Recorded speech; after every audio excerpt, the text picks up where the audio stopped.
Hi, everyone. Welcome to the Chasing Meet Cutes podcast. I am your host, Nicole. And I'm your host, Trisha. Ooh, today's a doozy, guys. This week's episodes are going to be a little lengthy, probably. Yeah. But hopefully jam-packed with goodness. Yeah. I think we're going to be tackling Nicholas Sparks. And not even all of them that are available. Not even all of them, but just some a lot. Good ones, some popular ones. Mm-hmm. Yeah. Yep. So, what's the icebreaker? Okay. I'm just going to go here with it because, okay. The question I chose at random, kind of, I was just reading too many of the icebreaker selections and I was getting overwhelmed and I'm like, just boom, pick one. Yeah. Okay, if you could date any fictional rom-com character, who would it be? Oh my gosh. I know that's kind of loaded because there's so many. Yeah. But. From like a specific. Yeah, I would say like not actor. Right. Character. Right. Yeah, character. Oh my word. Do you have one in mind? Hard. Well, I mean, obviously Noah from Nobody Wants Us comes to mind just because he's the communication king. Yeah. And I love Adam Brody. But also, like, realistically, I'm not Jewish. gonna become Jewish. Yeah. So that, like, probably wouldn't work. But for all the other reasons, I would pick him. Yeah. Who am I picking? Come on. Well, I'm picking between a couple from the same person. Because it's different characters. Okay, let's talk it out loud. Okay. Wait, do you know who I'm going to pick? So you tell me. I mean, I think you're going to say Christopher Palaha. Yeah, I am. I mean, I could easily do that too. Yeah. Obviously. Because, Chris, I'm torn between, obviously. Is this annoying for you? Hold on. No. I'm not going to, like, touch you, but I just need to. Yeah, don't put your foot under my blanket. I'm not, but, like, I have to stretch that's fine. out. That's fine. Okay, that's fine. Gosh. Okay, so I'm torn between, obviously, Jack from Biltmore. Oh. Wait, what were you thinking? Okay, when you said Jack, I forgot we were talking about Chris. Oh, okay. I was thinking Virgin River Jack. Oh. I that could would also be date a him good option in real life. Yeah. Definitely. But also, I'm thinking of Travis from Mystery 101. Okay, I'm picking Jack over Travis. I think I might too. Because Travis is cool, we got a but lot of Travis, which is why, but we didn't get a lot of Jack, obviously. But I think that Travis, I don't know, it was so hallmarky that, like, the moments of, like, romance, we didn't get a ton. Yeah. Like, I liked him, but it was a little bit more of, like, the cheesy, don't listen. It's no slander. We are going to talk about Mystery 101. Okay? Yeah, I can't wait because I freaking loved it. Me too, obviously. Yeah. But something about Jack as just, like, from 1947, I mean, he had this class to him and he was such a gentleman. Yeah, because it was so old school and that's, like, something we really like. Exactly. So, But I will say Travis, like, was also very intentional and super kind and caring as well. Yeah. In a modern sense. So, I mean, you can't really go wrong with either of them. Yeah. So would you rather say Jack or Travis every day? Jack. I think Jack is better. Travis. Yeah, Jack. Or if I'm picking Jack or Jack. Virgin River Jack or and I'm thinking, like, do I want to pick one of the Dutton men to, like, Rip? Oh my gosh! See, this because, question like, is hard. they could like Rip's not build a Dutton, stuff. Like, I would pick Spencer, obviously. Yeah, and you can have Rip, even though they're from different lifetimes. Yeah, whatever. We wouldn't be able to live together in the same. It's fine. Life. It's fine. But. That's tough. That's hard because there's so many I'm not even thinking of that I'm sure I could be like, oh, him. There's some book characters too that I'm like, ooh, they would be cute. Copy that. Yeah, that's a good question. Y'all have to let us know who you picked. No, wait. Okay. Tell me. I'm lost on his name right now, his character's name. Okay. But Liam's Liam Hemsworth character in Lonely Planet. Like, yeah. Mm-hmm. Yep. Mm-hmm. I can definitely get behind that too. Yeah. Mm-hmm. Mm-hmm. So I think we should leave it at that.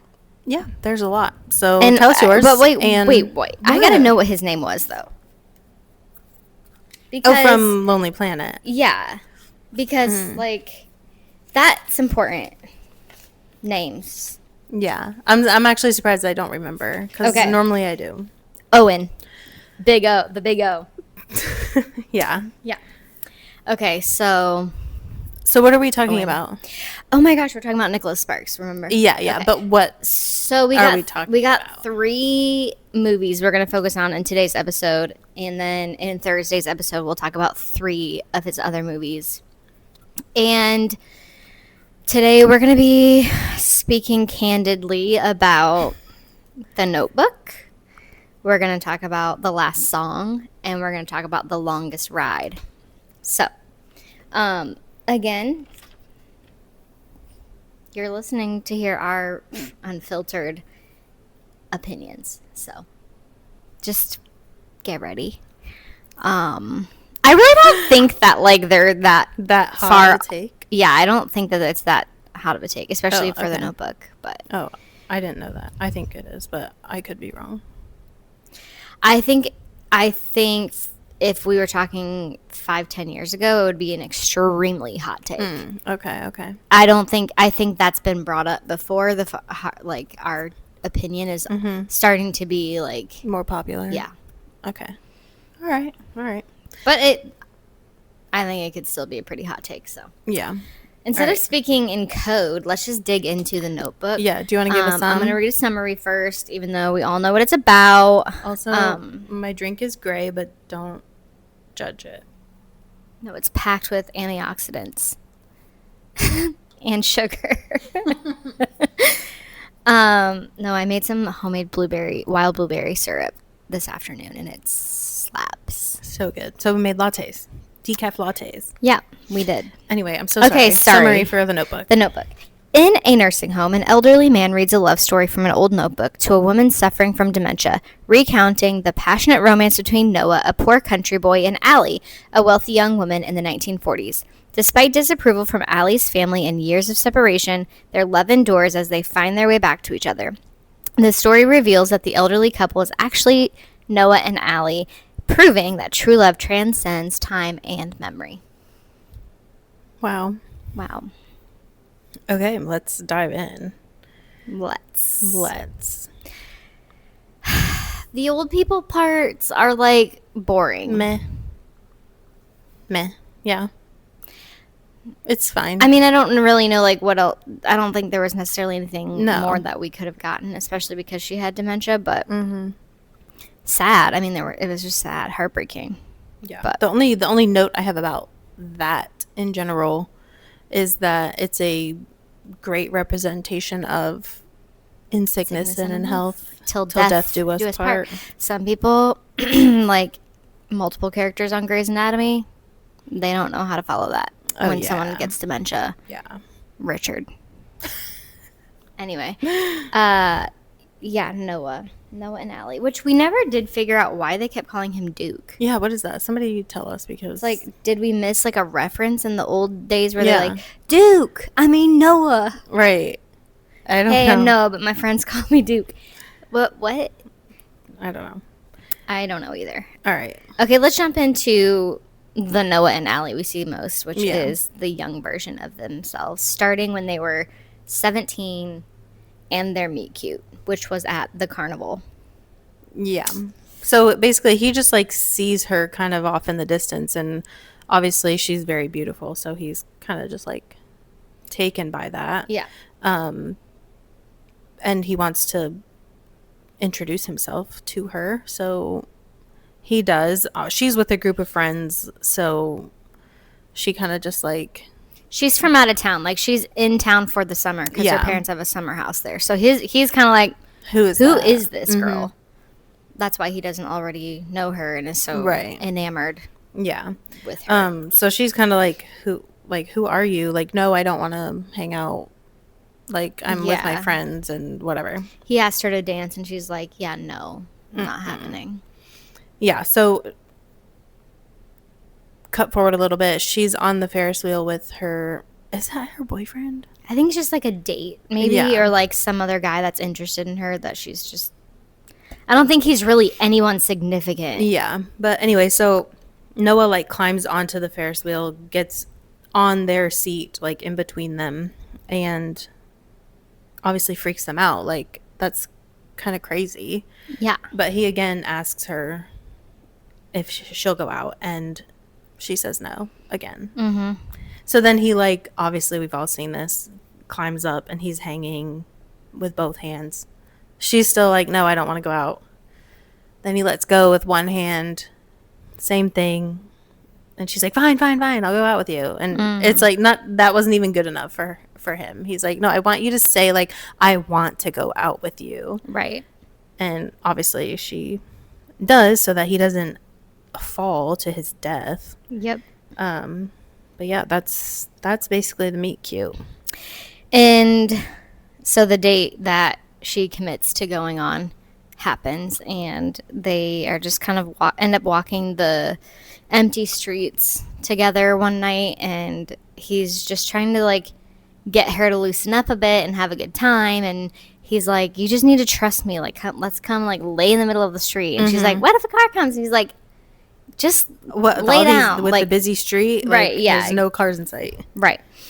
And so they end up dancing in the street, and they lay in the middle of the road together, and they have a sweet moment, and they end up kissing ultimately. And then it was just like, cue the montage of them falling in love quickly. Young love. They can't keep their hands off each other. They're like making out on every little street corner, and just they're just like so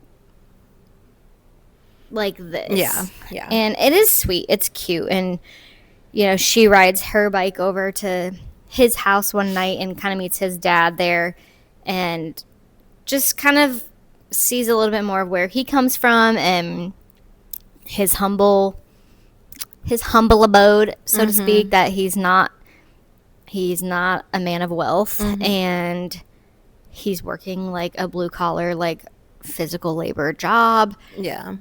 And that's going to be his future. And of course, we see in one of the montage, they like have a moment where they're playing in the water, and playing in the water sounds so like childish when I said that out loud. I mean, they were just like at some sort of beach or lake or something, and all the birds were out there, and she's like cawing and acting like a bird, and she's like, will you be a bird with me? Or if I was a bird, would you love me? Or something like that. And he's like, if you're a bird, I'm a bird. Yeah. Or say you're a bird too, I think is what she was. Which I'm just like, I know that's a very popular line. If you're a bird, I'm a bird. Listen, stop acting like a bird. That's what I'm saying. Like why are you calling? Like, can you imagine either one of us splashing in the water being like, caw, I'm a bird. I'm thinking. Well, and she says, she's like, do you think I could have been a bird, like, in a different life? Or, reincarnation or something like that? No. And so she's like, I think I could have been. Yeah. So, yeah. But this is, like, very close to being the first time we see that their relationship is actually pretty fairly toxic. It's filled with a lot of arguing. Yeah. And a lot of disagreements that get very, like, 0 to 100. Like, yeah, it's very, like, it's like teenage temper tantrums. Yeah. And they are teenagers, so it's and like... then it's like they're so quick to then, like, just come right back together and, like, start making out, like, right after they're arguing. Yeah, like, I mean, I liked his general pursuit of her was, like, that was cute. Yeah, for sure. But... And obviously, like, it was sweet. Like, when he, you know, he tells her about what he wants to, like, build a house or something. And she tells him, like, I want a white house with the blue shutters and all these details. The big porch, the place where she can, like, paint and all that stuff. And obviously, this is the scene where she's at her house and or at the house, and they almost sleep together. Yeah, that whole moment to me was so bizarre. Let's break that down a bit. It's not that it was bizarre, but it was like very obvious. Like, and obviously they didn't, because whoever it was like barged in. But like, it was very obvious that they should not have been doing what they were doing, because she was like panicking. Like, also, it was just so awkward. It was very awkward. I'm just like, I don't know. You guys don't need to be doing this. Also, you're in a dusty, crusty, nasty old house, and just for sanitary reasons, you should also not be doing this here. Yeah. But anyway. Yeah, it's obviously it gets interrupted. And they have to race home because they have the police out searching for her. It's 2 a.m. Yeah. Her parents freak out. He hears them saying all these horrible things, specifically the mother, about how he's just trash. Yeah. Like, you don't need to be with him. And she's like, I love him. And he, like, excuses himself and heads out. And she runs after him. They get into this bickering fight. And they ultimately break up because he's like, this is not going to work. Like, he had already been to her house for that, like, lunch. Yeah. And there was already some clear differences, I'll say. Not only just, like, in the worlds that you come from, but just like the general attitude. Yeah, it was just very like uppity and fake, and I didn't like how they like they disapproved of him so much, and it's like, for what? And that's where I'll say, like, I love that she, as an Allie, she wasn't bothered by any of that. Like, that's where she came from, that's all she knew, and yet she was so actually enjoyed sitting out on the porch listening to him read poetry with his dad, or having pancakes for dinner, and just kind of like living this normal life and not having the expectation of her life looking like, I don't know, rich, wealthy summer homes and vacations and money and all the stuff. Yeah, but their like little breakup was so dramatic, and like these exaggerated feelings, like these teenage feelings. I mean, she was like literally hitting him. Yeah, she was hitting him, and then he starts hitting himself. I wrote, then she's like yikes. Screaming, I hate you, and I'm just like, but 5 seconds ago you're like going to bat for him. I'm just like, this is very confusing. Yeah, and I'm like, I get that she's just like an immature. She's not wrestling with her feelings or processing them, so she's just like, obviously she doesn't hate him because she just said she loved him, and it's like, that's the part that's like, you gotta get a hold of that. Right. And I don't know, I think that was a little bit over romanticized, because it's like, yeah, that led to, you guys could have had like a well-rounded conversation that still ended in heartbreak for sure. Right. But then it's like, okay, then you wake up, you find out that your parents are forcing you to leave town, and Noah agreed, like, you're not going to see her. But then it's like, all of a sudden you find out that she's going, and he's racing to go find her. It's like, if you guys would have just like had that conversation, like, Noah, you should have just at least talked a little bit more through with her in that moment. Yeah. Like, I understand that he's like, why would anyone want to be around that, where someone's like, yeah, you're a piece of trash? Yeah. I wouldn't either. No, for sure. But so they leave town or whatever, and Noah writes to her every day for a year. 365 letters, and we see this montage of time going by where her mom is grabbing them from the mail and keeping them to herself, and Allie never sees a single letter. Yeah. Therefore, she naturally moves on with her life. Why didn't he just like go to her? Like, I know in the letters he like wrote and was like, if you're getting like whatever, like come back to me or something like that. Come visit me. And I'm like, you obviously know where she lives because you're sending her these letters. Right. If you really cared that much, like, why are you waiting for her to come back to you? True. Why didn't he ever just go to her? I don't know. But we quickly see that it's wartime. She moves on with her life. She does. She's, I mean, she really doesn't have a choice, because as far as she knows, like, things are non-existent for him. Yeah, and why not? Like, why not move on? Right. Mm-hmm. She's been given no reason to not move on, so whatever. Yeah. She does, and it's wartime, so Noah and Finn, along with several other young men, enlist in the army, or I don't know what branch they said, but maybe I'm assuming army. I don't know. And poor Finn. Finn does not make it. He dies on the battlefield like a true war hero. Mm-hmm. And Allie is a nurse during the war, and in one of the hospitals ends up meeting a soldier who's very badly wounded, but is also enamored with her. Yeah. And even when he's like in a full body cast, is like asking her out on a date, shooting his shot. I mean, what does he have to lose at this point? He's literally beaten up. But this is where she meets Lon, and played by James Marsden. Bay. And they just start forming a relationship. We see a little montage of them like going on dates. Like he rolls up when she meets him. He gets like, time goes by. He shows up in the town, remember, and he's like posted outside of his car, and the girls are like, "Who is that?" Yeah, in his uniform. He's in uniform. He's healed. I'm like, he looked sharp. Yeah, he did. He looked good. And when he takes his hat off.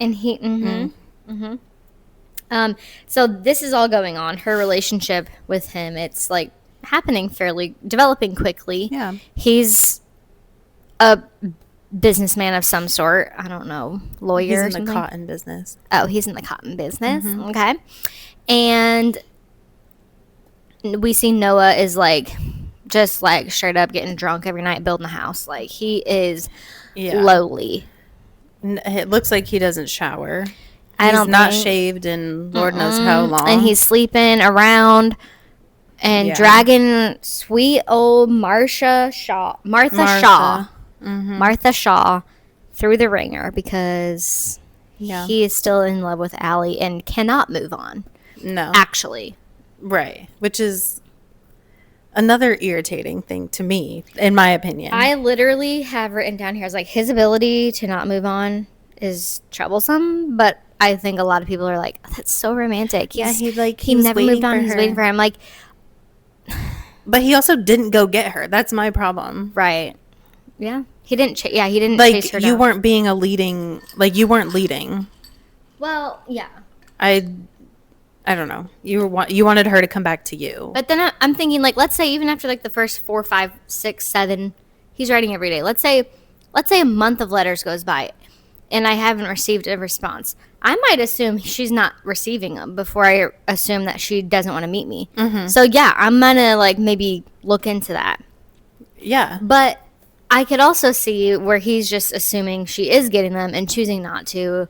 And he's just like, okay, then I'm not going to go after her. Then you're still at that point not moving on. No, that's what I think is troublesome. The problem. I think that's what's troublesome for him as an individual. Right. Not necessarily that he didn't go out and fight for her. Take Allie out of the equation. Yeah. Put whatever other thing, his dad dying. Yeah. Obviously a lot happened to this poor guy. But it's like, you haven't been able to process all of these life circumstances, the breakup, the war, your friend's death, your dad's death.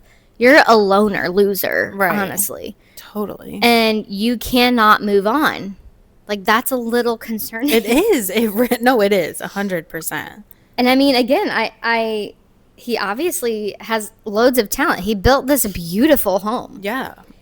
Yeah. And not just built it, like, he designed the interior of it, too. Mm-hmm. I mean, it was beautiful on the inside. Yeah, it was. And rich people were trying to pay a nice price for it, and it was never good enough because he's waiting for Allie. Yeah, which was another thing. Why are you even putting it up for sale if you weren't going to accept any offers? Yeah. Knowing that, like, I don't know. You weren't going to let that go. I did feel bad for Martha because it's like, yeah, she's not a horrible person. It's not like she's like the town she's just slut. like a normal girl.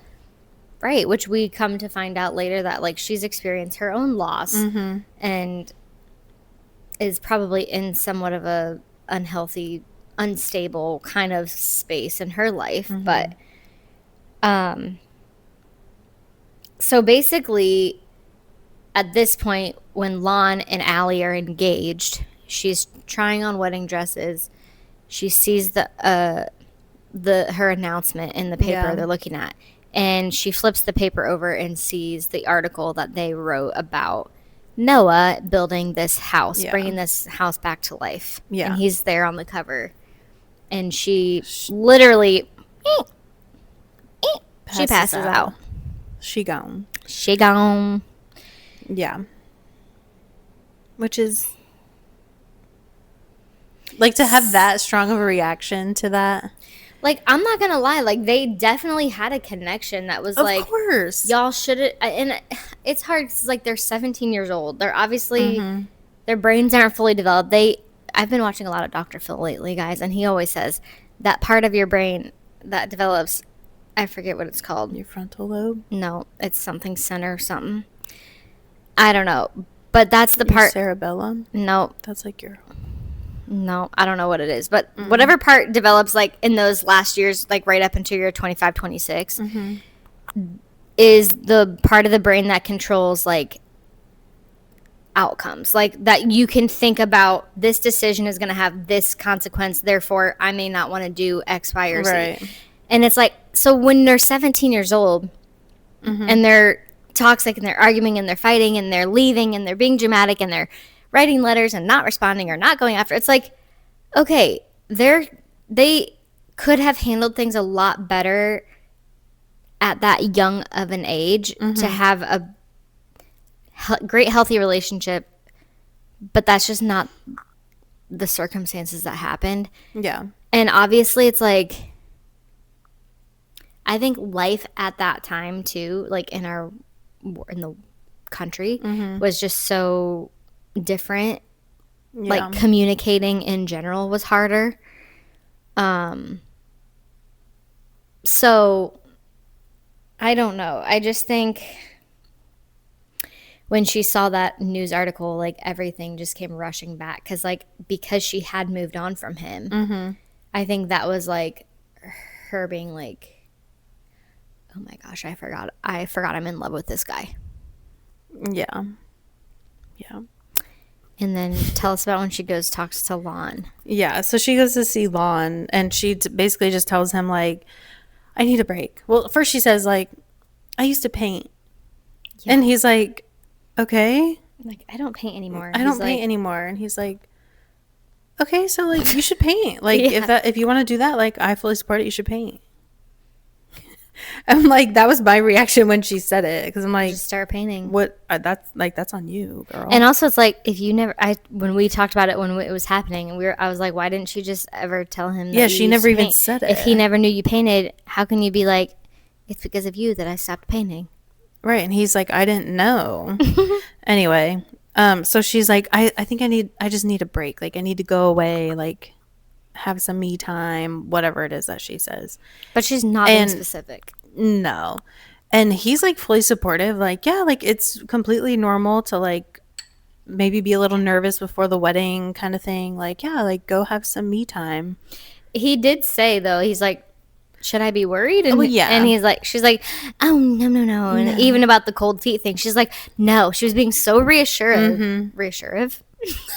Add it to the list. Reassuring.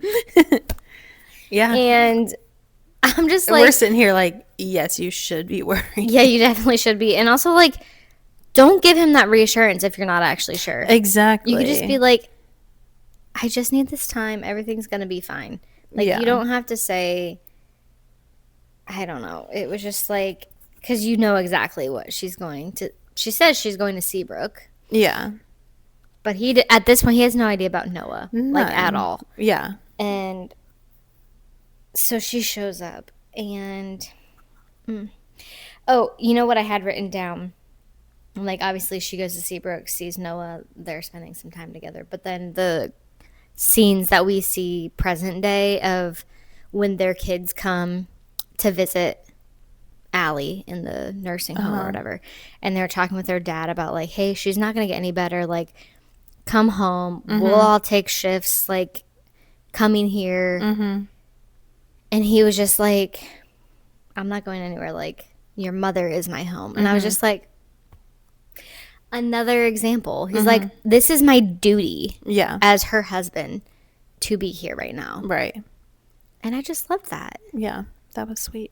But yeah, then it quickly flashes back to them spending time together. I don't know if you had anything specific before the boat in the rain situation or scene, but that's kind of the next thing that I had. You want to talk about the whole boat? Yeah. What? I just don't want to talk the entire time. You're not. Okay. You're not. I'm just laughing at myself. After like the iconic boat scene and the rain and all that, and when she says, "Why didn't you write me?" And he was like upset about that. And he's like, "I did write you," and it became this whole thing again. And then they hook up. Yeah. And I just was like, shame on both of you. I'm like, remember when you were reassuring Lon? Yeah. Like, listen, engaged ain't married, and I'm fully supportive if you need to end an engagement because you know you shouldn't marry that person because you're in love with someone else. That's exactly the time that needs to happen. That you need to do that. But like sleeping with someone that you're really in love with when you're engaged to somebody else, you can't just romanticize that and be like, but we really wanted them to be together anyway. It's like, sure, we do. We all do. But like, she needs to end that. She needs to end that. Yeah, I hated that. I'm like, shame on both of you. Shame on him because he knows. And it wasn't even just like a one-time fling that then she woke up feeling guilty. Right. She was straight up pretending as though her other relationship didn't exist. She's there for days. Yeah. Yeah. I mean, she's like, let's go again. Like, oh my gosh, girl. Yeah. Can we just talk about like the awkward part when Martha shows up? Okay, what was that? What was that? And they invite her in. And she's like, oh, I'm Allie. It's so nice to meet you. I've heard so much about you. Yeah, because Martha's like, is she the one that you were is she the one you're in love with or was talking to? Yeah. Like, Martha knew about her. She knows about Martha. She's like, come on in. We were just going to eat. They're having a grand old time. She leaves. I can't even. It's crazy to me. Allie's in the window watching. Yes. And she's having this conversation with Noah by the car. And then she just like kisses him goodbye. And Allie's fully just watching. And has zero reaction to it. Because like that's when she told him like,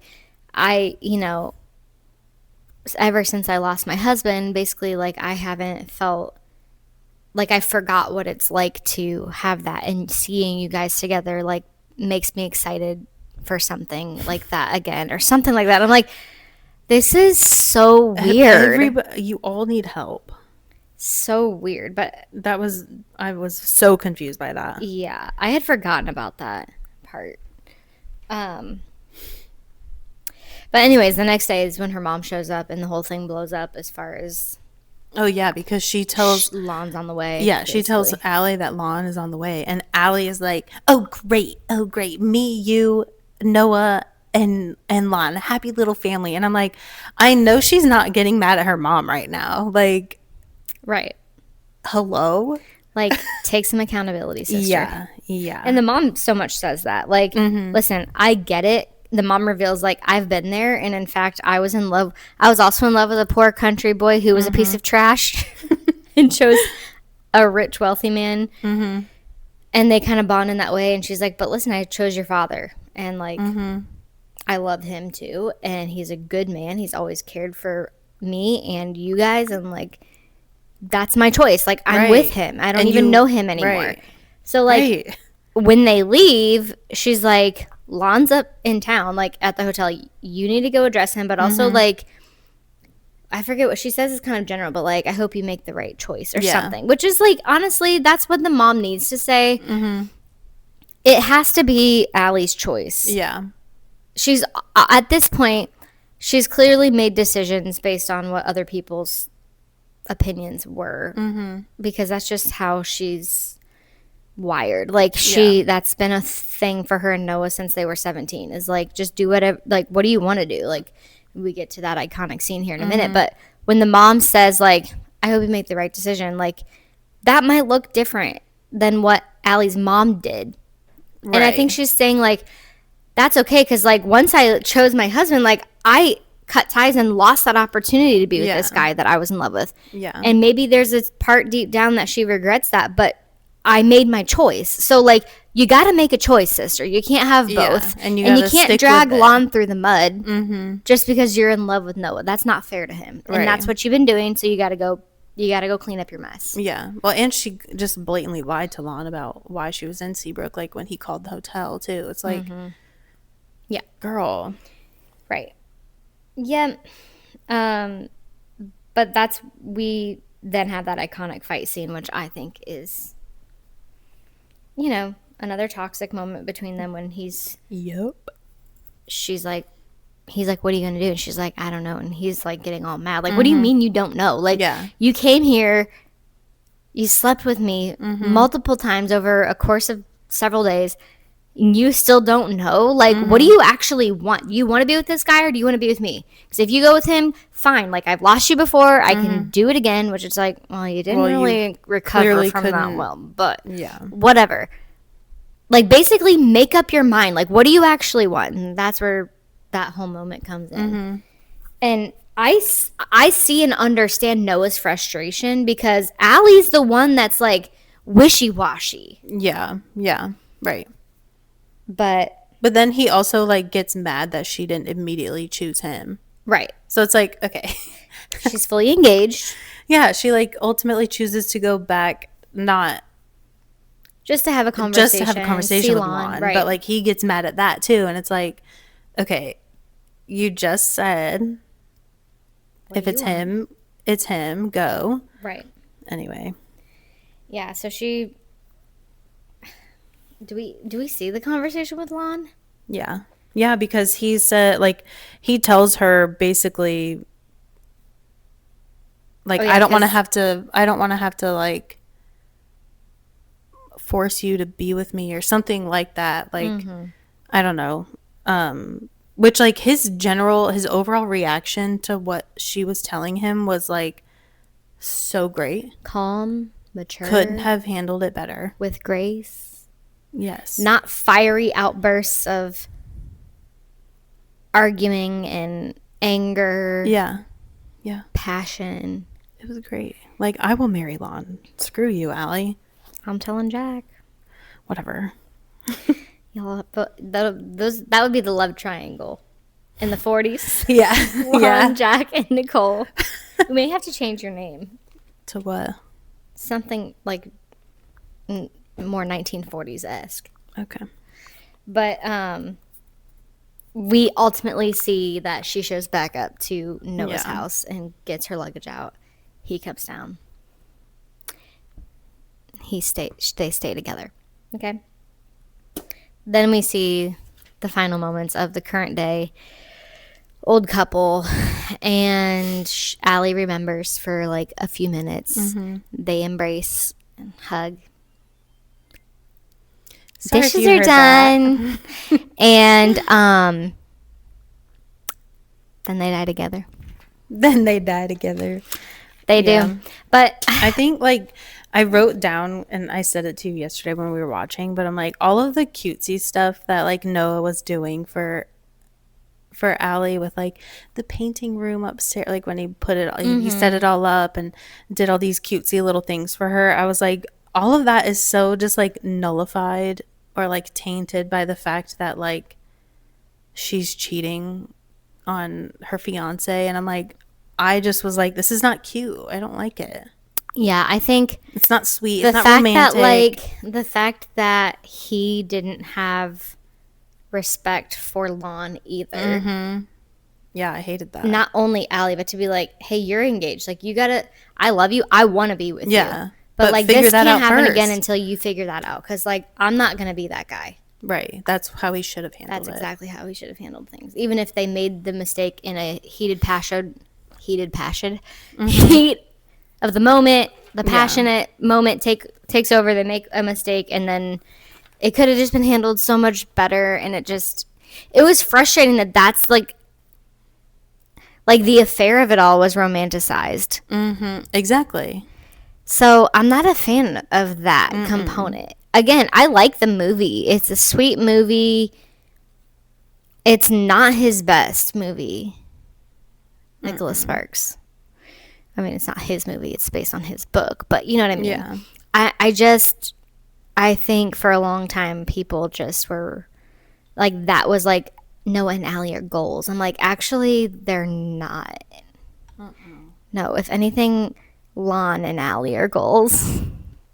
At least Lon is. Hopefully, you know what? Lon and Martha should have got together. Yeah. Yeah. Yeah, we should have seen that happen. Maybe they did meet up while he was in town and we just never saw that. That was the unwritten part. Yeah. I like that. Okay, we'll go with that. We'll go with that.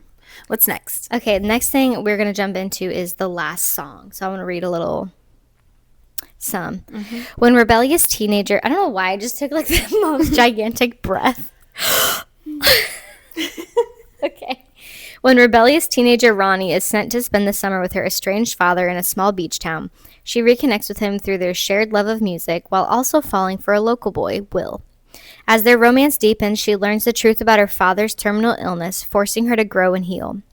Through love, loss, and forgiveness, Ronnie discovers the power of second chances and the strength of family bonds. Cute. This used to be like my favorite Nicholas Sparks after A Walk to Remember, because that was always like my OG top. Yeah. But yeah, I think I saw this in theaters multiple times. I had read the book, so I was really all about it, like waiting for it to come out. And especially like Liam Hemsworth. This was like, I feel like the first thing anybody saw him in. Yeah, he was like so his breakout young. star. He really was. They both were. Yeah. Gosh, I mean, this was not Miley's. Obviously, this was following Hannah Montana, but like this is like probably one of her first like major movies. On the big screen. Yeah. But yeah, let's talk about Ronnie. She's just like an angsty teen. Totally. Like the definition Yeah. of angsty Yeah, teen. and she just doesn't want to be, she's visiting her dad for the summer in Tybee Island. And she very obviously just doesn't want to be there. No. She's got beef with her dad. She's got beef with her mom. I mean, she's just kind of like getting Maybe in trouble, from the divorce bad and grades. I don't know. Her dad, well, I think they like, obviously they've been divorced and they don't really specify for how long, but the dad recently like left, like moved away from New York where they were living. And yeah, since then she's just been getting into trouble and floundering a bit. And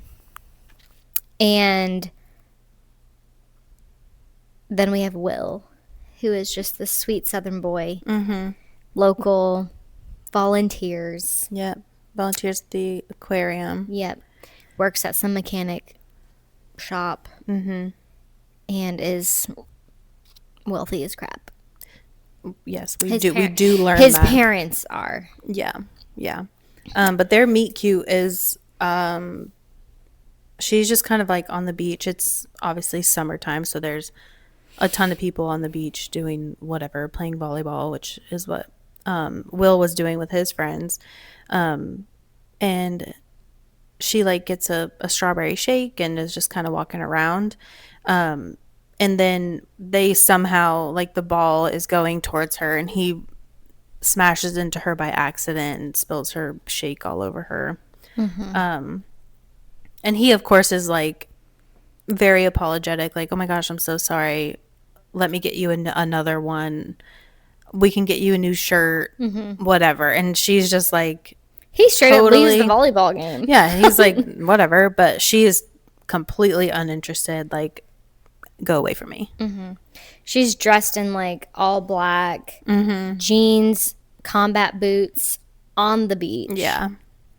So like, she's just like everything about not only verbally, but like her body language, the way she's dressing. It just says like, I don't want to be here. Yeah.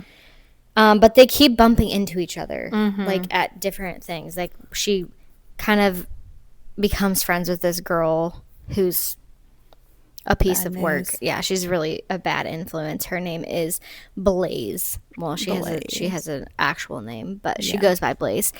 And yeah, Blaze's boyfriend and this guy's friends, they're all trash. Yeah, like they're really bad news. I don't know if they're like homeless. They're like they're sleeping under the pier at night after they do all these like street like entertainment fireball situation. Like it's just dirty and gross, and like that vibe is honestly most piers that I've seen are like trashy. Yeah. Mm-hmm. Like especially at like those peak vacation times, like if it's the summer or whatever, it's just like if you're hanging out there 24/7, it's not a good sign.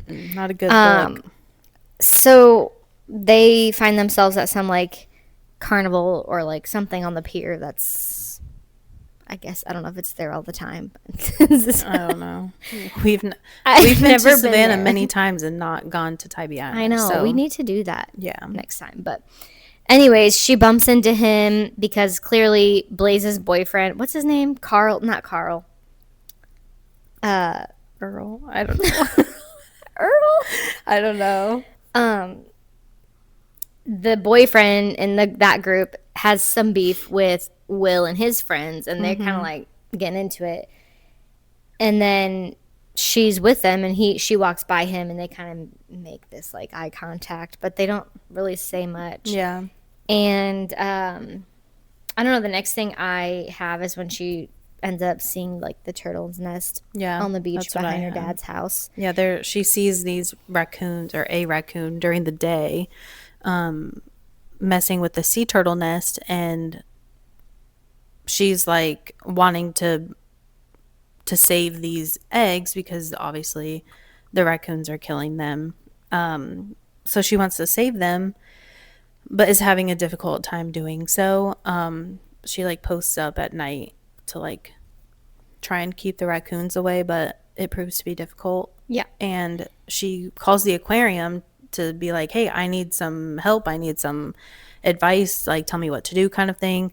But she doesn't hear back from them until like a full day later or something like that. Yeah, and she kind of had come up with her own contraption, like even more so than before, where it's like a shopping cart and all these random things just to like physically build a barrier.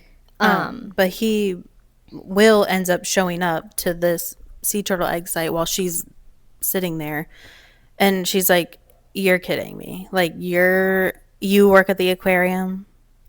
And she at first is like kind of annoyed because she's like, I called you yesterday. Right.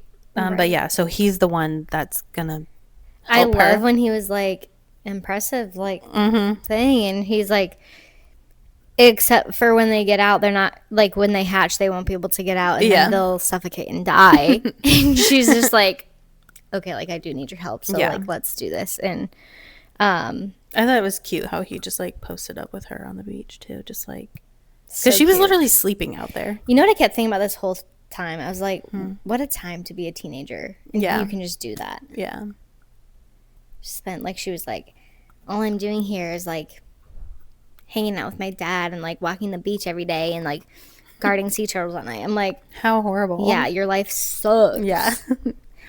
Anyway, so they go to the aquarium, obviously. I just said that they connect, he helps. They have the whole moment of him staying out there even overnight, and the dad comes out, basically parks himself in between them, and they kind of have a funny exchange back and forth. But the next morning when they wake up, he was like, well, what are you doing right now or today or something? I have to go to work, but you should come with me and we can hang out. Yeah. So they have their little, wait, they don't kiss yet, do they? No. Okay. Oh, wait, no. I'm getting out of my notes. Okay, sorry. Backtrack, girl. Backtrack. Just kidding. Aquarium, scene, go. Wait, are you telling me to go? Yeah. Oh, I'm sorry. Yeah, so they go to the aquarium together, and they just have these cute little moments. He like pulls her into the what would you call that? The tank. Yeah, the tank. The big old tank. That was always your fear of like falling in. No, like somebody pulling me in or like picking at up, the throwing aquarium in. Specifically. No, just like in a pool. like in a pool. Like I don't want to be thrown in. Yeah, no. Yeah, I want to get in by myself. Yeah. But anyway, it's kind of just this fun, like young, very flirty, playful very banter. Flirty. Mm-hmm. Yeah, it was cute. Then they like go to the volleyball game. Yeah, their whole relationship kind of goes a little south after that. A little bit. They had just started to like. You could tell he's like, okay, I'm in.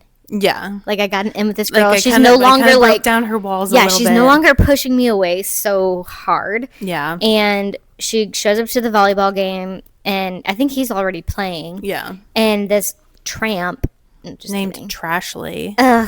Of course, her name would be Ashley. I know that is like classic mean girl name. No offense to Ashley's. I mean, I don't know you guys personally, but yeah, on screen. Ashley. Remember, even on Recess, the Ashleys. The Ashleys. I know. I'm telling you. She comes up to her and she's like, hey, oh, you went to the aquarium?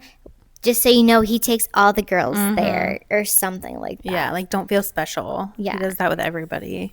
So that kind of like makes her annoyed. She doesn't want to really gets in her head about that. So she trucks it back home. Yeah, she has a pretty immature reaction, I would say. Again, a moment of a lack of communication. Even like, hey, like, talk to Ashley today. Mm-hmm. She told me this. Like, she didn't even stay for the volleyball game. No. She just left. Yeah. Definite immature reaction. And even when he shows up at the house, the dad and the little brother are, like, taking bets, like, how long he's going to wait out there. Because she's refusing to even come out of the house to talk to him. Yeah. And he's like, I'm staying. He's down by the sea turtles. Mm-hmm. He's chilling. But even when he comes out, she's just like, I'm not like yeah. I'm not another girl. I'm not like other girls, or I don't know. Yeah. I'm not. Yeah. I don't want to be just another one of your summer flings. And then she goes at him again like she's in some angry thing, and I'm not gonna and he just basically shuts her up and kisses her. Yeah. He's like, well, you're not. So, yeah, you're not. You're not like other girls. That's what I wrote down. It's funny too that like all it took was him to say that for her to be like, okay. We see that a couple different times in this movie. Yeah. Because like, and okay. I get it. Like okay, like that's probably all that's the teenage romance about it. It's like every teenage girl. A lot of times, I won't say every time. A lot of times, they're doing that like run away, don't talk to me, cold shoulder. Yeah. Because they want the guy to come after her and give them attention. To see if they will. Yeah, and it's like. Okay, you could have just had a conversation about it, but like you're 17, 18, whatever. And so he just is like, okay, I'm going to kiss her. Mm-hmm. Shuts her up. And he then does say like, you're not like other girls. Yeah. Like that's why I like you. Right. And which like, it's cute. Again, it's funny because like he could also say that to every girl. He obviously means it in this sense, but it's like. For her own justification. Yeah. Right. But then we just kind of cue the montage. Every good rom-com it's got to have the has montage. A good montage scene of them just like having more little playful moments and just more time spent together. And they're in the tree he's carving their initials in the tree with a heart, and she's like, that's so cheesy, and she's like, make it look good, like she's secretly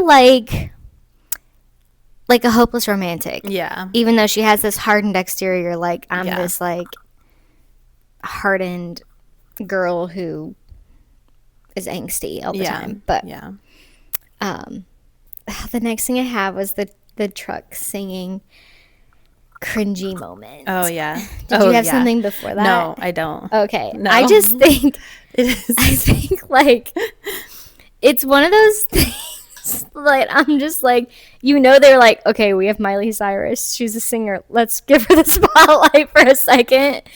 And I just didn't think it was it. Like no, he was like reacting as if she was like Carrie Underwood. Yeah. or like anyone. Like Celine Dion or like Adele. She's like, I don't mind.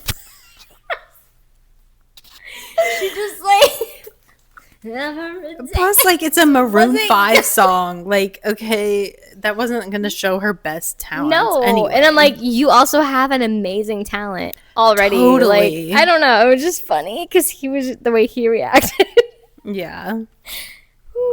That was funny. But it did kind of cue to the funny, cute, like the truck breaks down and gets stuck in the mud. Mm-hmm. They end up having an all-out, like, mud fight. And we were just cracking up. But she was like, it was so cringy. It was. It really was. I love this movie. I have always, but it's like, I never even, like, saw it. Like, I remember having the feeling like, oh, this is so cute. Like, I would love that. Yeah. But it's funny. It's because the movie, when we originally saw it, we were so much younger. And now we're 33 and we're watching it from a different perspective. Exactly. But yeah, what did she say? They were like throwing mud. And she's like, come back over here. Yeah. Come to this side. Like, girl. It was funny and cringy. Mm-hmm. Yeah.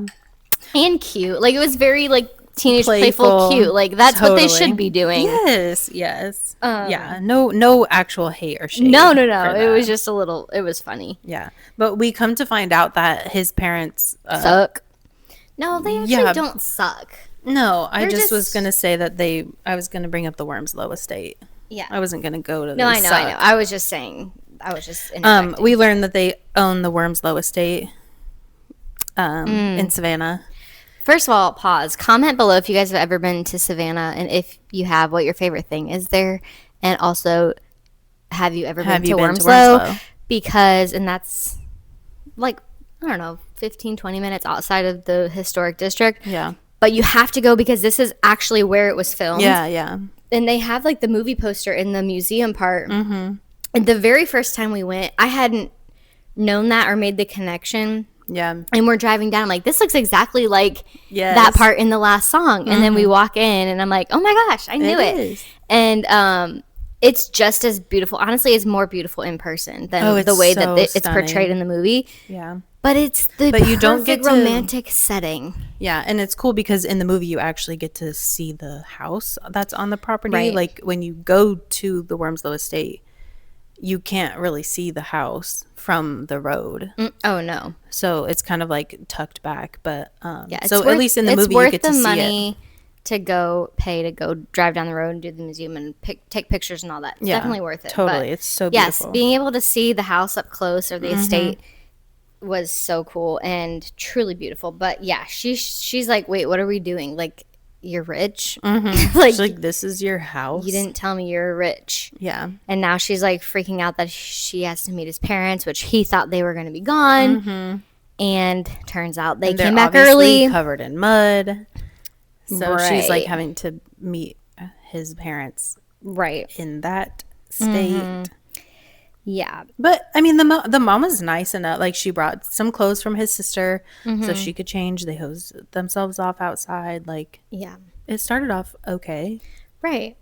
And then they had lunch and they kind of had and then a couple bombs dropped. The mom, I mean, they weren't like all out rude to her. It was just like, again, in a similar way of Noah and Allie at that lunch scene. Nobody was like flat out rude to him necessarily. It was just like this clear boundary of like, this is how we live and you live on that side. And we don't know who you are. Right. What your intentions are. Anything like that. Right. And also, like, her dad kind of has the reputation in the town at this point for like burning the church building down, which we'll get to. But so I think they kind of just made some assumptions about her, and they start kind of dropping these little facts about Will that she clearly doesn't know, like the fact that he's going to Vanderbilt, or that he got into Vanderbilt, and the fact that his sister's getting married, and they just invited Ashley to come, and go with him, even though that's not really what's happening. She was just invited, and just, I don't know, like the dad mentioned something about Mikey, the younger brother, like going through his stuff, and then she's like, don't talk about that. It was just a clear tension, awkward, like, wait, what is going on? Yeah. And then we kind of see the conflict happen because they go outside onto like the dock, and she Ronnie is obviously upset by these little factoids that have been dropped. Which also, she never, like, when the parents asked her, like, are you going to college? Like, she's like, no, I don't really have a plan, like, at all for life right now. And we were saying, like, why didn't she at least say, like, hey, I got into Juilliard. Like, I'm still weighing my options, but I got into Juilliard. Just say that. Don't be... Because now you're making yourself look like even less of a good option to them. Like, I would be concerned, too, at that point. My kids are 18 going to college, and you want to date someone who doesn't have any plan? Right. Like, I'm not saying you have to go to college, but, like, you better have a plan. Exactly. So, but yeah, she chases him out. Yeah, they have this whole thing because she's like, well, you told me you were going to Columbia. Yeah. You told me you were going to Columbia. He's like, no, I said I got into Columbia. But he kind of made her believe that he's like, was we an could option. be neighbors. Yeah. So she's upset about that. And then the whole brother situation and the wedding, she's like, you didn't even tell me your sister was getting married. Like, why didn't you tell me? If you want to go with your ex-girlfriend, then fine, go. Mm-hmm. And he's like, simmer down. Yeah. I mean, this conflict is resolved rather quickly once again. I don't even know what he says to her, but he tells her the story of how his brother died. Yeah. And then I don't know if it's her or him that says I love you. Her. Yeah. And I'm because just like, they kiss. Yeah. After he tells her about how his brother died and the mom was driving. Right. And how things are just tense, and that's why he can't, like, disappoint his parents right now by not going to Vanderbilt, because that's what they want. They went there, and like, whatever. yeah, and so, like, he's just getting emotional and staring off and talking about his dead brother, and then then they kiss, and then she's just like, I love you. And then they walk away, and she's like, I also have something that I haven't told you about. Mm-hmm. And she goes into the little room where there's a piano and plays her song that she wrote, and he's just enamored with her and her talent. But yeah, I think he obviously at that day at some point in time, like, invites her to come to the wedding. Yeah. And she's like, I need to get a dress. The dad gives her some money. They have a little heart-to-heart. Mm-hmm. And she basically tells her dad, too, that, like, she's falling in love with him. Yeah, she says, can we talk? But doesn't actually talk. We thought that was so funny. She's asked her dad, like, hey, can we talk? If I had girlfriends, like, I'd probably talk to them, but he's like, so do you want to talk? And she's like, yeah. Yeah, just nods. And then she never really even says anything. He's like, it's like pulling teeth. He's trying to get her to, like, I'm like, you said you wanted to talk. What do you want to talk about? Start the conversation, girly. Yeah, let's go. But it was a sweet moment because obviously, and the point of, I think, the conversation was, yes, to talk about Will, but also to tell her dad that she played the piano for the first time. And that's where they have bonded in the past. And they've also had this tension between them since she's been there. And so they're, like, kind of getting in a groove of, like, being okay. And he gives her money to go buy a dress. She ends up giving it to Blaze because Blaze has so many issues. I'm just like, where are your parents? Yeah, truly. She may not have any. I don't know. But, like, she gives her some money that was supposed to be for the dress. Yeah, because her shouldn't have any. The boyfriend are having this, like, blow-up fight. What is the boyfriend's name? I don't know. Matt or something like that. I'll look it up while you talk about those scenes. So they have this, like, big old fight. In some, I don't know, abandoned parking lot or something.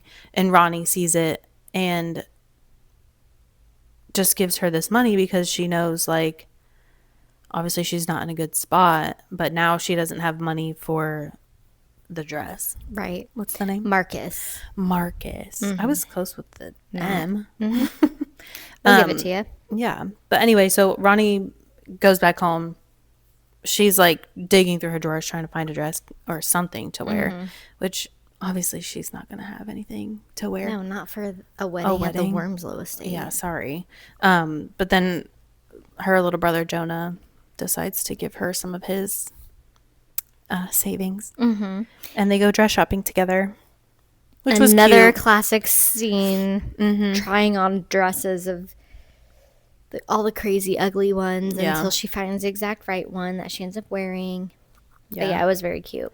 Yeah. And then the wedding itself was cute. I mean, yeah, it really was a good day for them. They, dancing, whatever. It's very sweet. But then it's quickly interrupted by Marcus. Yeah, because Blaze is there working with like the catering company or something. Right. And Blaze had talked to her at some point in the wedding, was like, hey, thank you for what you did. Like, I didn't deserve that after what I've done to you. I broke up with him. And I broke up with him. I moved back home, or I moved out or something like that. And she's like, good. Like, you need to do that. Like, I'm happy for you. Yeah. That's all the tidbit of information we have. So when Marcus enters the scene and we see him fighting with Blaze, we know this is not good. Yeah. He's not a good dude. No. Like, he's the type that you're like, he would kill someone. 100%. Totally. Like, that's and how I think he's just in a perpetual state of drunkenness. Like, I think he's just always drinking. He's under the influence of something at all times. So that's like a whole thing. I mean, right. He's like holding her, trying to get her to leave, causing this whole huge scene at this wedding. Right. And then Will and Ronnie are like standing right by them, and Will keeps telling him over and over, like, hey, you need to leave, like, you gotta go. He physically tries to like put him in the vehicle, to no avail. And then it just escalates to Will punching him, because Marcus grabs a freaking crowbar from the trunk and is like swinging it around. I'm like, the appropriate response was for Will to fight him. Yeah. In my opinion. Because what sent Will over the edge is Marcus then says, like, oh, your girlfriend's nice. Like, I bet she's a really good time. Like, I love I want her. I don't care about her. I want her. Yeah, I want her. And then it was just like, okay, no, I don't care if you have a crowbar. You're going down. Yeah. So, but his mom gets like really upset by it. And it's like, who else was going to take care of this situation? Clearly no one. So like, Will had to do something. Right. I don't know why she was so upset. And I think that like she was sure. It's like, okay, this killed the vibe. Like, everybody's now like staring. And I like that she didn't say anything mean or hurl any comment. She just basically was like, clear out. Like, everybody, like, y'all, you guys need to go. Yeah, you need to take them home. Yeah, take them both home. Which I thought, I'm like, okay, I get it. You could have just said nothing. Like, I don't know. Like, I don't know why Blaze then couldn't just go back to work and you guys stay at the wedding. And I don't know. I don't know either. Like, sure, the vibe was killed, but that was no one's fault but Marcus's. Like, he showed up and now he's gone. Yeah. So yeah. She even made a funny comment though. She was like, and I'm glad that didn't like spark any tension between Will and Ronnie. Like, she was just like, well, I'm glad I won your mom over. Like, some funny comment. Yeah. But the next thing was them coming home to the turtles. The turtles are hatching. Yeah. Yay. It was so cute. If you've never seen baby turtles on the beach, like, hatched and going, it is the cutest I know. thing. When is that season? It runs for a while. I know it starts in like May or April or May, but it goes through the entire summer. Like August or something. Yeah.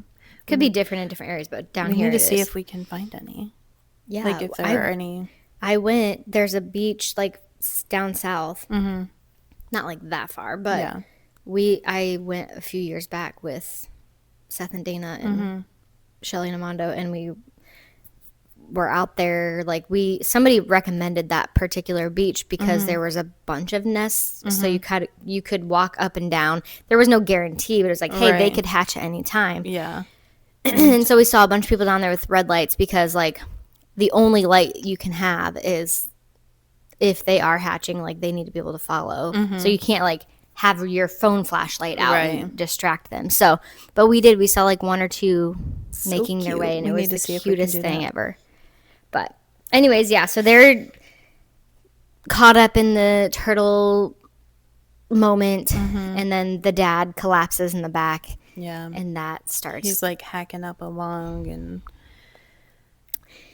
he's much sicker than he led on to believe, for sure. At all. I mean, he basically sold the idea that he wasn't sick at all to Ronnie. Yeah, because, I mean, he was telling her about the moment in the church and how he was like, when it was burning down, he was inside and they, rescued him. But he mentioned that he had just like fallen asleep or blacked out or whatever it was. And the doctor on medication. Yeah. And she's like, what medication? What doctor? What? And he's like, oh, no, it's nothing. Like, I'm completely fine now. Which, he's like, that was last year. Yeah. And we obviously come to find out he is very, very sick. Yeah. Terminally ill. Yes. And heartbreaking moments from that point on. Yeah. From all of them. I mean, between Ronnie and the dad, and she's like upset and angry, but also like heartbroken and sad. And it's like, how do you reconcile those emotions to still be like a helpful individual in that moment? Because she had to step up and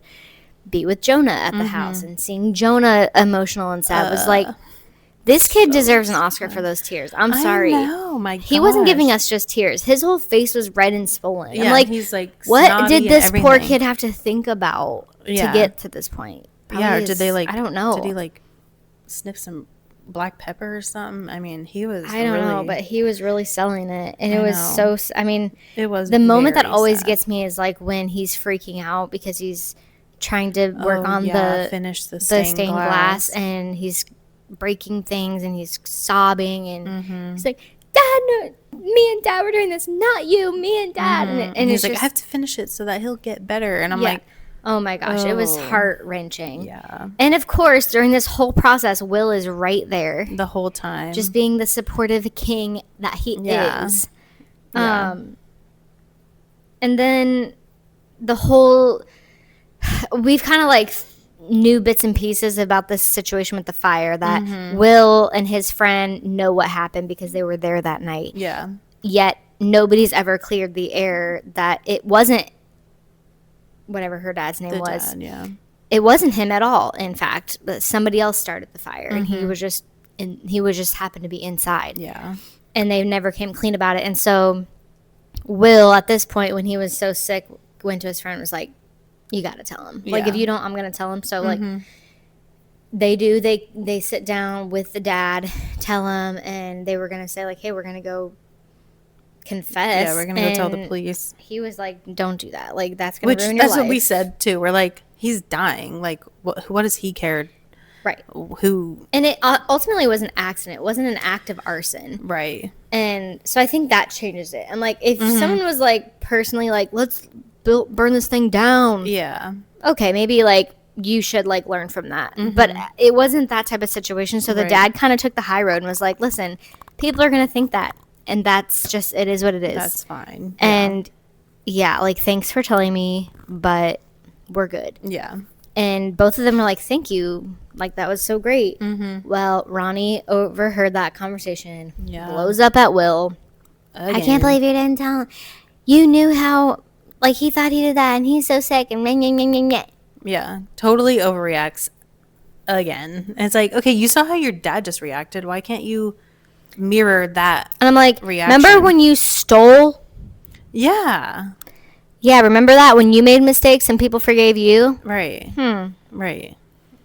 She's got. I don't know why she's going through some stuff. So yeah, I mean, I feel like they could have had a conversation about it. They didn't. I think she was also probably just in like max defense mode of her dad. Oh, totally. Because her dad's dying, and yes, he doesn't care, but it's like has already started. But it's like we've been in situations where it's like we've talked about when our dads are like, maybe like people would say something about our dad. It's like you don't want your dad to have a bad reputation if you know that. Whatever that thing was is not true. Yeah. It's like, I think that didn't sit well with her too. It's like, okay, he's fine with it, but like when he's gone, everyone else is still going to think this about my dad. And we all know that it's not true. Like, that's not cool. Yeah. And I get that. I get that that would like bring out some fire. And then you add the layer of her dad's literally dying and she's emotional. That's true. All of it. So she definitely didn't handle it well, but I can't blame her. Yeah. I just wish...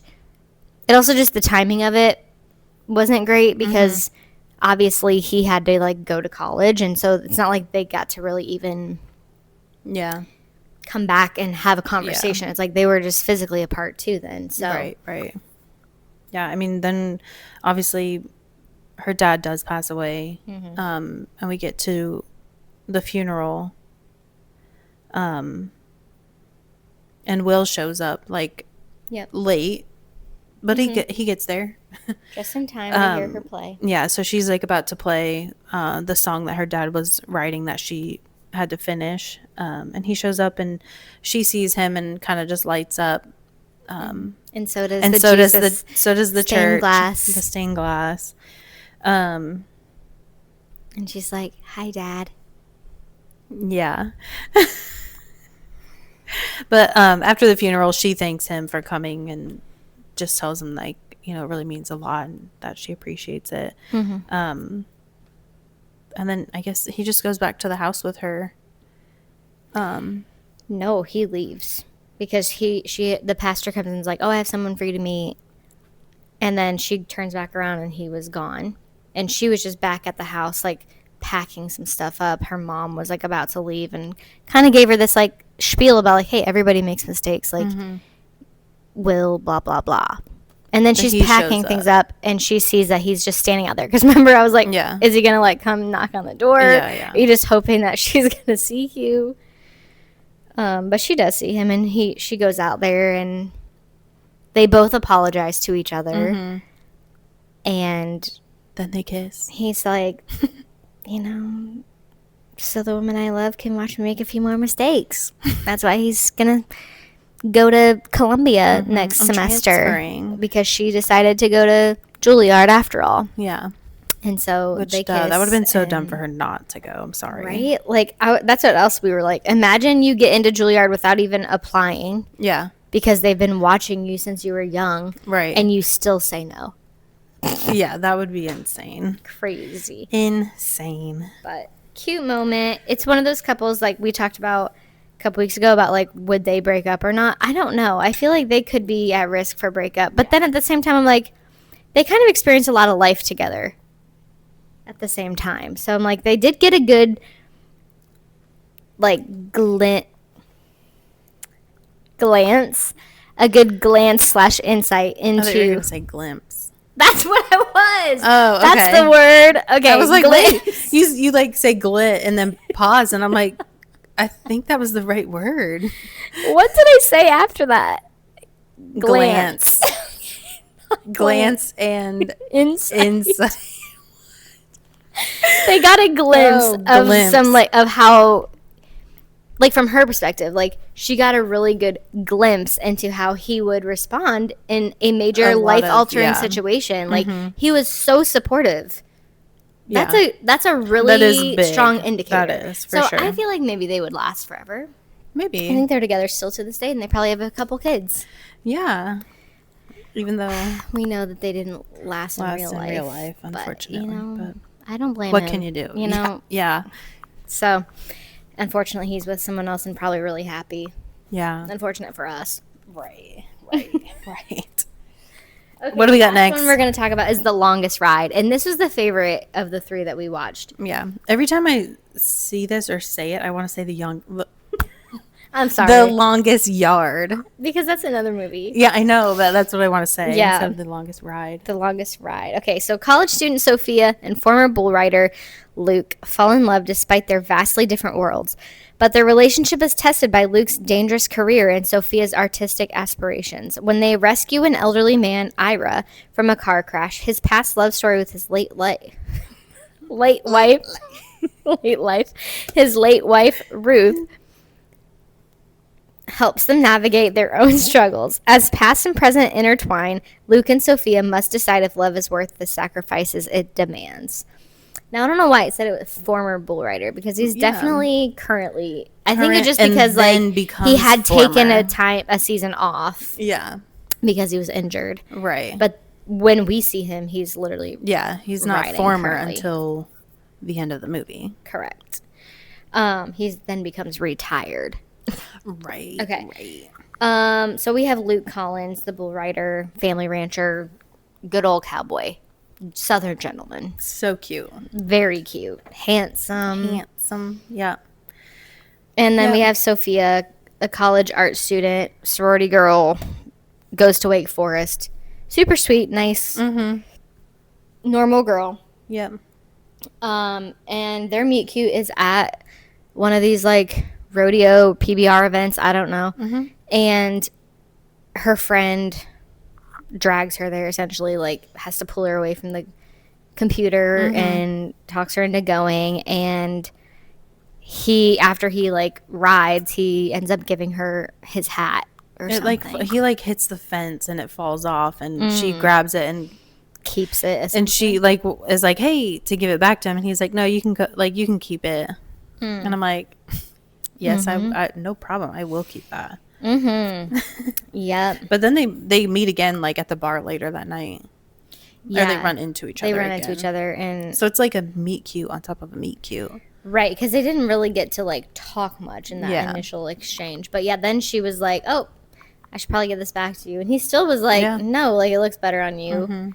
Very complimentary, and asks to buy her a drink. She's like, you're the winner. Like, I should be buying you a drink. He's like, that's not how it is where I come from. Yeah. Like, I loved that. Yeah, and she's like, okay, then, like, it's on you tonight. And they were going to go have a drink. And then her drunk friend comes out and has to be escorted home, wasted. Like, ASAP. Yeah. And I like that he didn't get, like, annoyed by that. He was just like, yeah, you better take her home. Like, she definitely needs it. Yeah. And she makes, like, another cute comment of, like, well, I guess I would give you my number, or I would get your number. She said, I would call you, but that's probably not how you do things where you're from. Right. And he said, nope, that's right. Like, I'll call you, basically. Yeah, I'll call you. And he does. Yeah. Twice. Yep. And she doesn't answer because she's scared. She's scared. And she knows she's moving to New York for this internship in 2 months, so she's kind of like, is it even worth it? Do I not? I mean, I'm going to be honest. I said the same thing right now. Not that I have any suitors knocking on my door, but I'm like, there's been a couple of people trying to, like, oh, you should meet this person. I'm like, we're moving. Yeah. Yeah. So. What's the point? Right now? Right now, yeah. But she decides to ultimately call him back. And he has such a good personality, too. Like, he's definitely reserved. Yeah. But just still playful in his own way. Like, he like fakes her out when she does call him and is like, oh, sorry, like, I'm not interested or something. Yeah. She's like, oh, I guess I better go. Like, sorry. And he's like, I'm just kidding. Like, and he plans a date and he picks her up and he brings flowers and goes to the door. Yeah. I'm like, old school, yes, please. Yeah, and even when she got in the car, she's like, where are we going? He's like, it's a surprise. That date was so cute. Best date. So cute. Best date ever. It's just like this little, like, dock, or not a dock, sort of a dock. A picnic. But, like, table. With the lake and... It was very Virgin River, kind of like where her little backyard area, kind of like... Yeah. But it's like private. Different. Nobody's around. Right. They have the little lights. He has a little lantern. He brings a tablecloth, barbecue, food, all the things. And I'm just like... And they just talk. Like, is that so hard? To just plan a date and execute that plan? Right? Is that hard? And as soon as she's like, I'm cold, he builds a fire. I mean... It doesn't get much better than that, I don't think. And obviously they're in North Carolina. Yeah. And the scenery is beautiful, stunning, and stunning. And she's from New Jersey, so she's kind of like taking it all the southern things. Just him and the way she's like, nobody's ever done anything like this for me before. It's obviously beautiful in a different way than it is in New Jersey. And so she's just really finding herself like enjoying the night. And I thought when they were sitting there by the fire and he asked her like, oh, what's this nail polish color called? And she's like, they call this one clear. And he's like, clear. Okay, clear. Like, I should have guessed that. And then he just like holds her hand. I'm like, okay, Mr. Smooth Guy. That was cute. Yeah, and she tells him about the whole New York internship. She's like, that's why I didn't call you back right away, because like I just didn't know if it would be like if it would work. And so, and he's like, well, I'm glad you did. Yeah. And she basically said, me too. Yeah. Again, what a concept. Like, she tells him why she didn't call him. And she also, in doing that, tells him, like, hey, I'm going to be leaving for this internship. Like, just want to put it out there now. Right. So we love the honesty there. We do. And so they leave and they're driving back. It begins to rain, to storm badly. And somehow he catches a glimpse of a car down in a ditch that she doesn't even really see. They pull over, he runs down there, and he sees this car had hit a tree and it's like on fire. So they both run down there, and he pulls this old man out of the car, and he's saying, like, my box, my box. She hops in the car, grabs this box, and they go to the hospital. He's old as dirt. Yeah. Not doing great either, but he's alive and well as he could be, and he's kicking it. So she decides that she's gonna stay and wait at the hospital until he like at least gets out of emergency. And he was like, okay, well then I'll stay too. And she's like, no, you don't have to do that. Yeah. And I'm like, we both were like, why? I'm sorry, if you want to stay. Please. Like, you can't be the one that's like, no, I'm gonna stay, but like you can't stay. Yeah. No. Why not? Let him stay. It would have been way better. So he's like, all right, well, hey, this was a really good night. Good luck in New York. Like, it kind of like ended there. Like, yeah. I don't know. Yeah. And so she did stay, and now she's waiting. She opens up the box and finds all these love letters that this man had written his wife. And she starts reading it, and this kind of opens up this whole story that takes place in the 40s between Ira and Ruth, which was very sweet. And I had forgotten about that whole plot. Yeah. But yeah, so I mean, he eventually comes back to the hospital because he finds that photo in his truck. And at this point, him and Ruth. Some time has gone by because Sophia had already kind of bonded with Ira and had heard some stories and made the connection with what these letters were about, and that his wife had died, and like, so maybe like a few days or a couple weeks, maybe, I don't know, but some time has gone by. But yeah, they both wind up back at the hospital at the same time. And he just found that photo of Ira and Ruth on the floorboard of his truck, so he wanted to return it to Ira. Yeah. I think how they both handled the whole Ira situation was just so telling about their character. So precious. It really was. You know what I mean? Like, yeah. I don't know. Sorry, I have to readjust. It's okay. But when they left is when he was like, well, what are you doing right now? Yeah. Like, let's hang out. Like, yeah. Let's go somewhere. And they do. They go play some pool at the bar. Yeah. And at the bar, she's like, I have an idea. Just like pulls him over to the photo booth. And that's where they share their first kiss. That was a very cute. It was cute. Little photo booth moment. And she made a comment at some point about like, he was like, we got to get you on a ride in a bull or something like that. And she's like, how about just a horse? And he's like, we can make that. Yeah, we can make that happen. And so they kind of, the next day or another day, they go horseback riding. Yeah. And that was cute, too. That was so cute. Like, I loved that. I don't know. It was just cute how he even, like, slapped the horse to make her go a little faster. Like, it was just very, like, fun. It wasn't so, like, serious. Yeah, like, uptight. It was just, No. very laid back. Yeah. Fun. I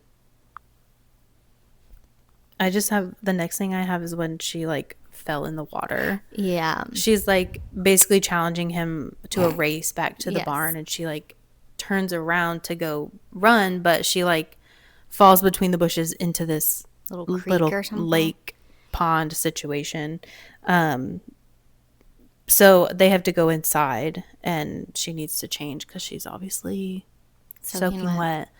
Where these clothes came from, I don't know if they were his or what. Or she never really put them on because she's like they were able to air dry. yeah, pretty much. So she's like in his little bathroom situation, like sliding door, barn door, and it's not closed, and she's undressing, and he's over in his little kitchen area gonna make soup. And he like kind of turns around a couple times and like catches her eye, and she's just staring at him, and then he is staring at her while she's undressing. So it's obvious that she's not trying to hide. No, herself she wants him to see her undressing. undress. Yeah. 100%. So he goes over into this little bathroom, and then they just do married people things in the shower. In the shower, yeah. But then we see their montage of some more spicy scenes, but also just more like time spent together. He's teaching her at this point how to ride a bull, because she's on the little barrel thing that he has set up in the other barn. And it's just like a montage of going back and forth between them having sex, him teaching her that, and him winning, and he's starting to win. Like his goal, so his rank is like going up. Yeah, right. And she's like there with him at all these events, even if they're like, even if it's some travel, like she's going, and they're like just together as much as possible. Yeah, and things are good between them, and. She gets this opportunity to help her future boss at this art show in Charlotte, and he's going to go with her. He shows up. He looks dapper. He's got a suit, like a jacket on, and like clearly art's not his thing. That's fine. It's not my thing either.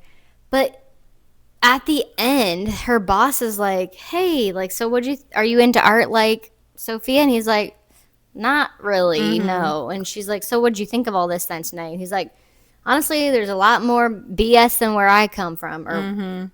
We were both like, why would he say that? Yeah. Like, that was a real risk.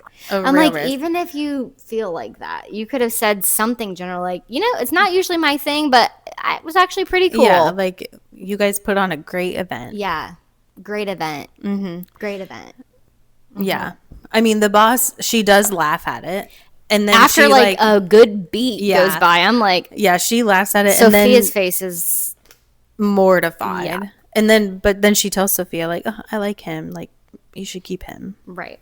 But we're like, did that really happen? Like, I'd be kind of upset if he said that too. I would even too. If she laughed. Because I would too. Like, I'm sorry, this is my that. thing. Also, this is coming after, like, I'm literally in your world 100% of the time thus far. And I've done nothing but support you. Even though your mom keeps telling you that you shouldn't ride for reasons you have yet to disclose to me, I'm being nothing but supportive. The least you can do is not make some wildly risky comment to my actual boss. Yeah. So, yeah, she kind of runs after him and was like, why would you say that? He then immediately goes like, this isn't going to work. Yeah. Like, that whole vibe in there isn't my whole vibe. Like, you're going to go to New York City. Are you going to work as a ranch hand forever? Or am I going to live in Manhattan with you? Like, what is this? Like, this isn't going to work. And she's like, I don't know. Like, I know that, but I just...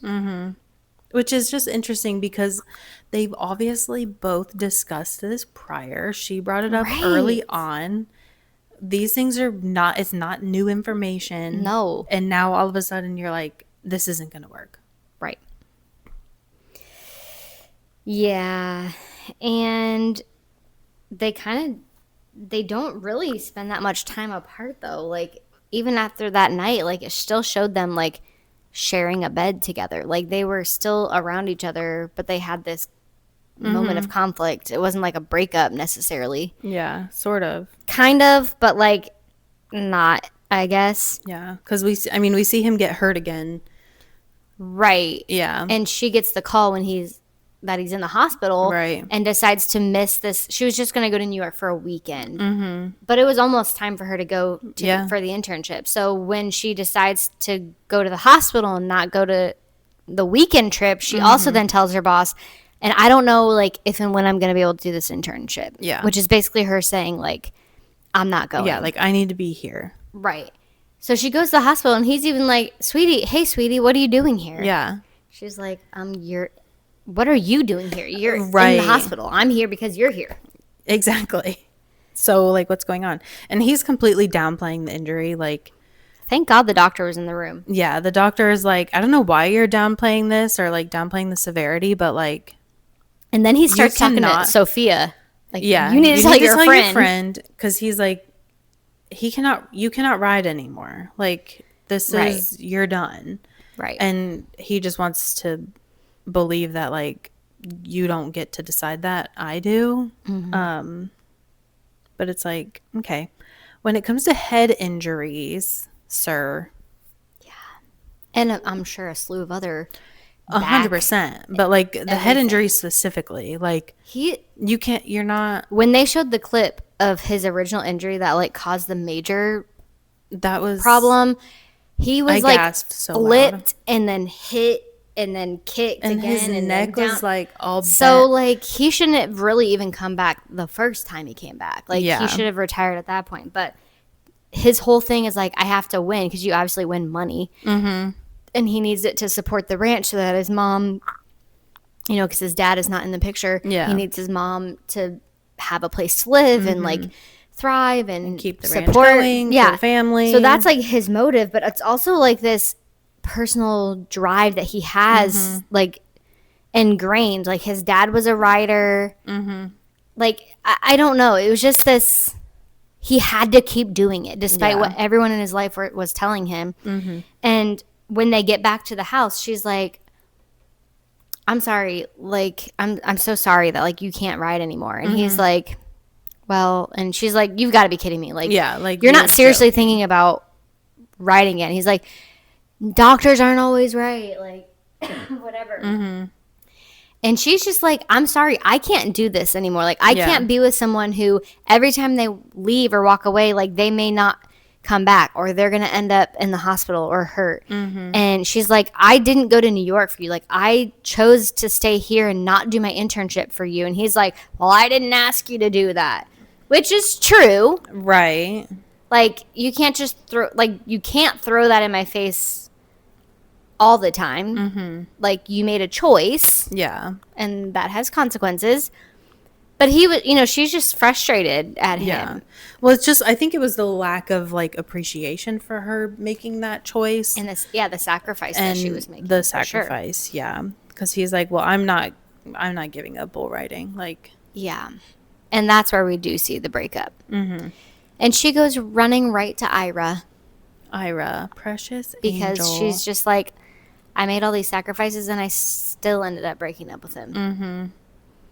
Yeah. And he just feels for her. He's just playing such a supportive, like, father, grandfather figure role. Like, yeah, because she's obviously learning his whole love story too. Right.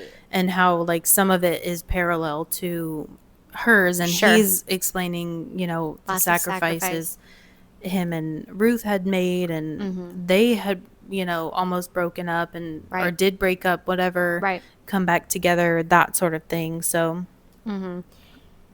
And I thought the conversation that Luke had that night with his mom, or he had maybe done another race and won and came back and sits on the porch. I think it was before that. Was that before that? Before the, And she's like, listen, I think that was the same conversation where she says, like, do you really think I even care? Oh, yeah. Yeah, about, I was laughing so hard at that. Like, the ranch, because he's like, I got to win to, like, bring money so that you have a place to stay. And she's like, he's like, where are you going to go? She's like, you think I care about that? Yeah. And she's like, listen, like, bull riding is 8 seconds of your life. Literally 8 seconds. And she's like, that girl could be the rest of your life. Yeah. And it's 8 seconds if you even make it. Like, 8 seconds is the goal. At best, it's 8 seconds. Yeah. And, you know, he contemplates that. Like, he sits with that. But he ultimately decides he goes to that last one. And he at that last ride, he ends up picking the bull that he was riding for his initial injury. Right. So for him, that's a big deal too. He was like, oh, well, if I can just ride this same bull again and win. And he was so close to being, like, ranked number 1 in the world. Yeah. And he's like, if I can just ride this bull and win on this bull specifically, like, you know, and he does. He picks that bull. He rides that bull for 8 seconds. He wins.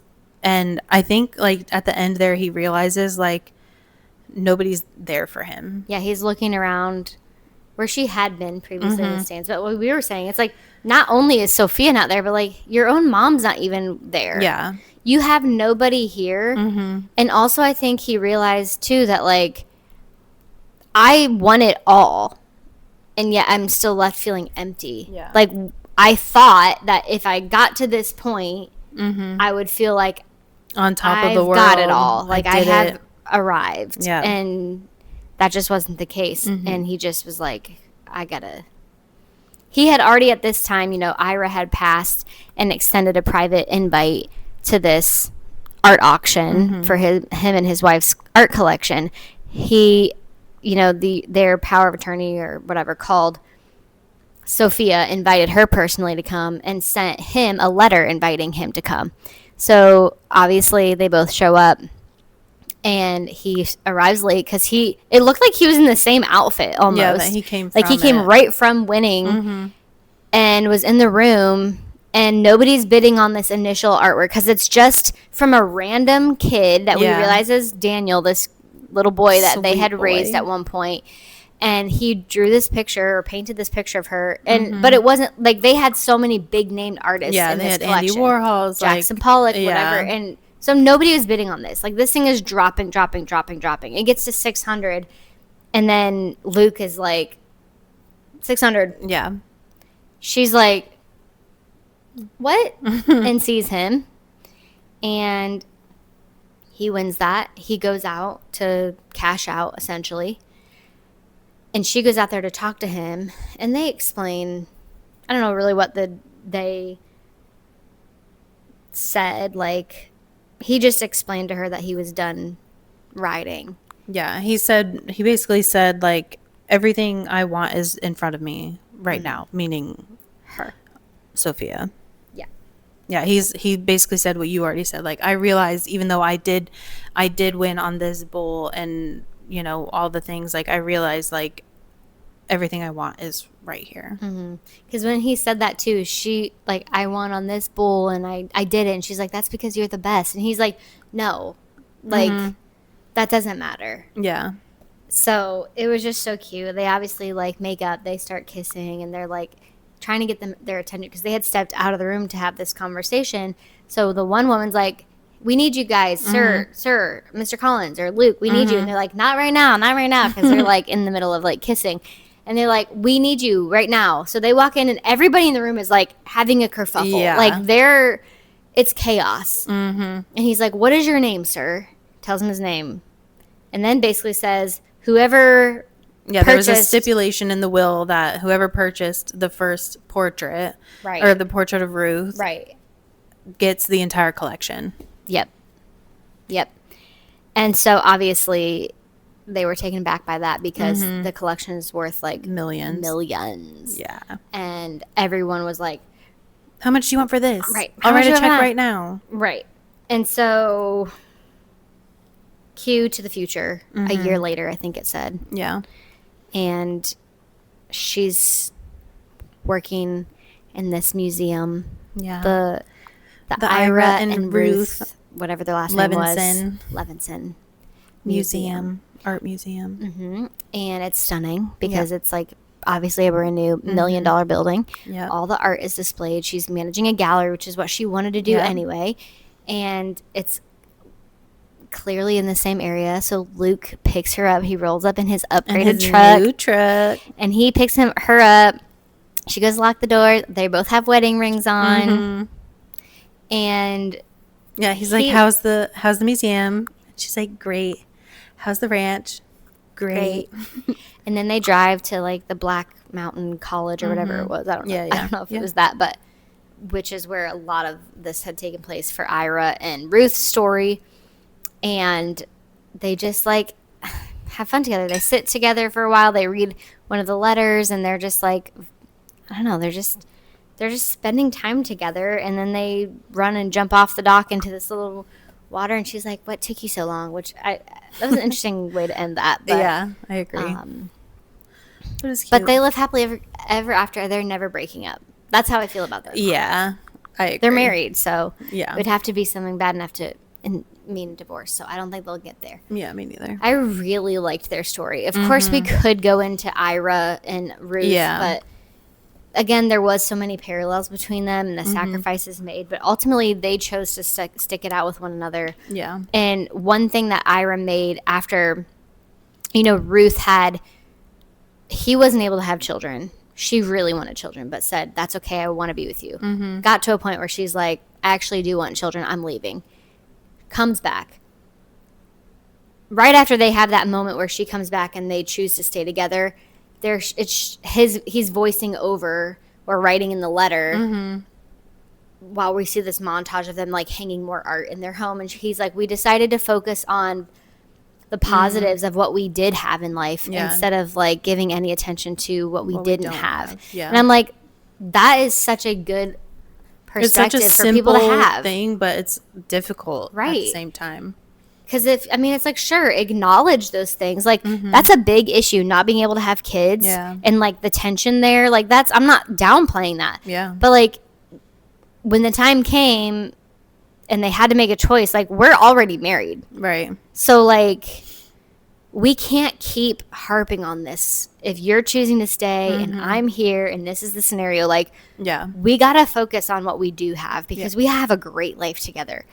They're in like the most magical love story you could think of. Yeah.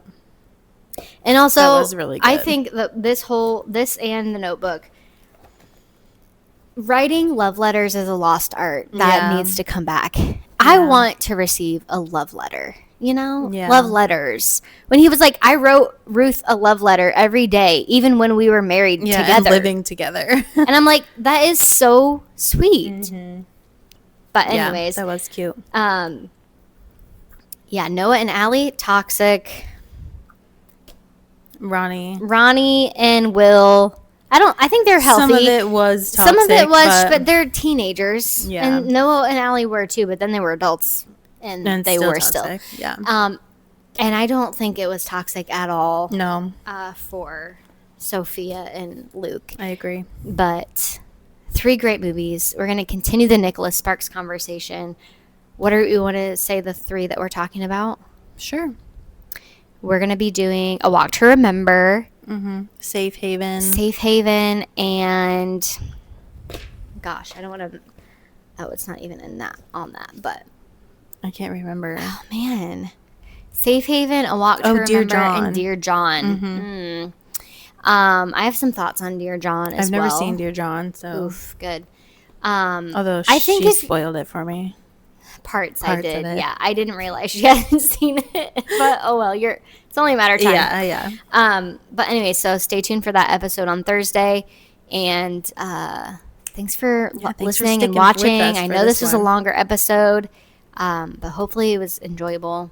And we want to hear all your thoughts on it. Yes, and let us know your thoughts on the icebreaker question too. Which fictional character would you guys want to be dating or married to? So. All right, guys. Thank you again. We love you. We'll catch you in the next episode. Bye. Bye.